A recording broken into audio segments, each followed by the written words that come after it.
Hey, good morning, guys. It is September 28th, and Chambers is in Mark 10:21. It's a familiar passage of the rich young ruler who comes to Jesus, calls him good teacher. He says, "Why do you call me good?"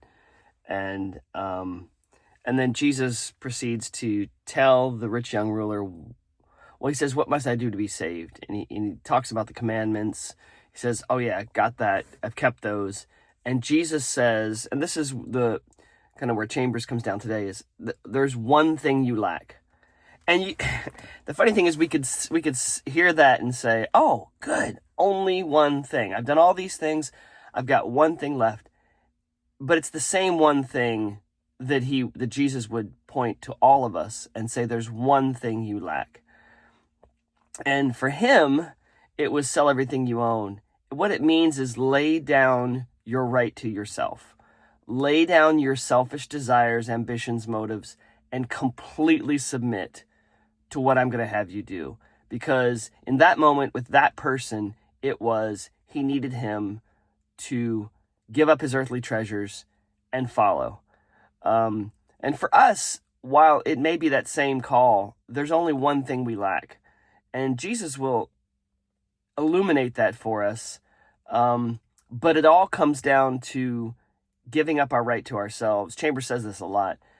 Submitting and giving up our right to ourselves and giving it to Jesus. And so that one thing you lack is, for all of us, very similar.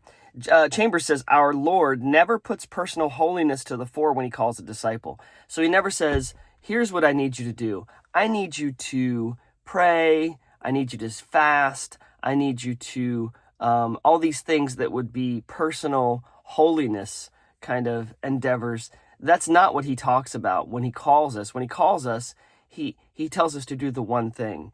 Chambers says he puts absolute annihilation of my right to myself and identification with himself, a relationship with himself in which there's no other relationship.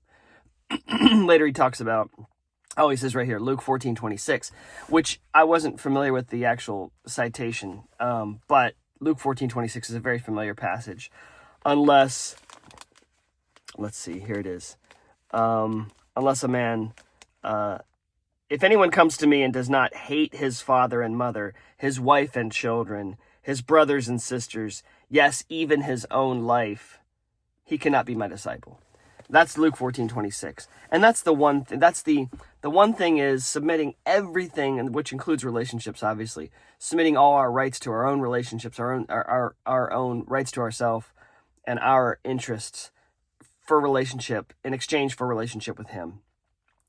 Very few of us, Chambers says, know the absolute go of the abandonment of Jesus, of abandonment to Jesus.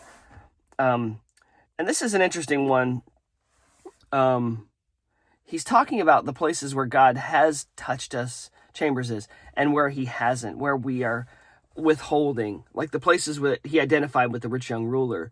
Listen, you're keeping my commandments, but you're not giving up your right to yourself in this area. Your wealth, you are holding to yourself. You are not willing to open your hand and let it go.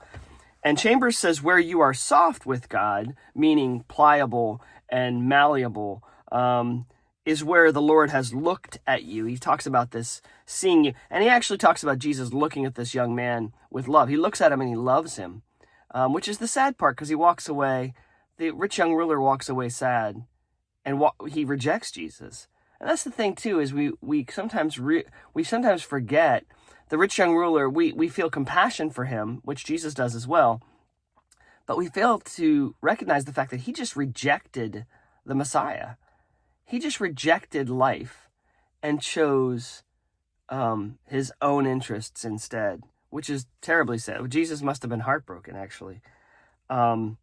If you are hard and vindictive, insistent on your own way, certain that the other person is more likely to be in the wrong than you are, it is an indication that there are whole tracts of your nature that have never been transformed by his gaze. He didn't look at you there. He didn't identify that and say, "Hey, listen, give that to me. Give that to me."